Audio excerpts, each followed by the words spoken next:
មានមនុស្សម្នាក់ស្រឡាញ់យើងតាំងពីយើងមិនទាន់ស្គាល់មុខខ្លួនឯង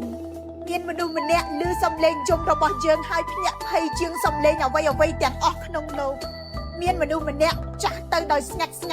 ខណៈដែលយើងធំលូតលាស់ដោយមិនសូវចាប់អារម្មណ៍រូបគាត់មនុស្សម្នាក់នោះគឺម្ដាយ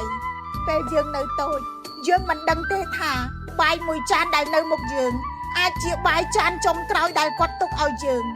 យើងមិនដឹងទេថាសម្លៀកបំពាក់ថ្មីរបស់យើងអាចជាប្រាក់ដែលគាត់សន្សំទុកប៉ុន្តែគាត់លះបង់ឲ្យយើងមិនដឹងទេថារាត្រីដែលយើងគេងយ៉ាងស្កប់ស្កល់គាត់ប្រហែលជាអង្គុយគិតថាថ្ងៃស្អែកត្រូវរកអ្វីឲ្យកូនញ៉ាំម្ដាយមិននិយាយថាខ្លួនហត់ទេមិនដែលប្រាប់យើងថាគាត់លំបាកទេគាត់និយាយតែថាម៉ែមិនអីទេកូនប៉ុន្តែពាក្យមិនអីទេរបស់ម្ដាយអាចមានទឹកភ្នែកការលះបង់ការអត់ធ្មត់និងក្តីបារម្ភរាប់មិនអស់អំពីកូនពេលយើងចង់បានអ្វីមួយម្ដាយនិយាយថាចាំម៉ែរកឲ្យពេលយើងបរាជ័យម្ដាយនិយាយថាមិនអីទេកូនអាចចាប់ដើមម្ដងទៀតពេលពិភពលោកមើលមិនឃើញតម្លៃយើងម្ដាយនៅតែជាមនុស្សម្នាក់ដែលជឿថាយើងមានតម្លៃពេលយើងធំយើងចាប់ផ្ដើមរវល់ធ្វើការរវល់រកលុយរវល់រត់តាមក្តីសុបិន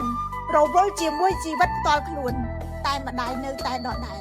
គាត់នៅតែចាំសំឡេងយើងចាំសារយើងចាំពេលយើងត្រឡប់ទៅផ្ទះ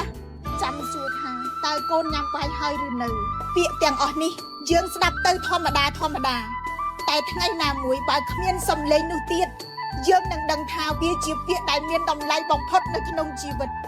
ការពិតមួយដែលយើងត្រូវរំលឹកខ្លួនឯងឡើងវិញតើយើងបានសួរម្ដាយប៉ុន្មានដងថាតើគាត់ហត់ទេគាត់ឈឺទេគាត់សប្បាយចិត្តទេគាត់មានអ្វីក្នុងចិត្តដែលមិនធ្លាប់និយាយដែរទេយើងច្រើននឹកឃើញម្ដាយពេលមានបញ្ហា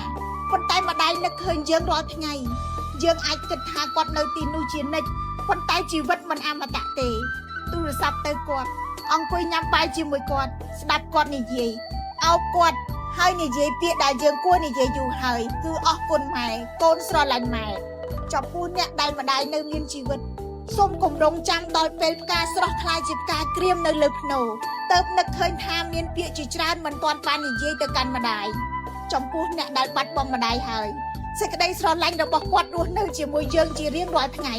ជាសំឡេងមួយក្នុងចិត្តដែលដាស់តឿនយើងកុំឲ្យបោះបង់ម្ដាយគឺជាទ្រនំដំបូងជាសុវត្ថិភាពដំបូងនិងជាសេចក្តីស្រឡាញ់ដំបូងដែលមិនទាមទារអ្វីត្រឡប់ទៅវិញសូមអរគុណដល់អ្នកម្ដាយគ្រប់រូបដែលបានយកជីវិតមួយមកស្រឡាញ់ជីវិតមួយទៀតដោយគ្មានលក្ខខណ្ឌ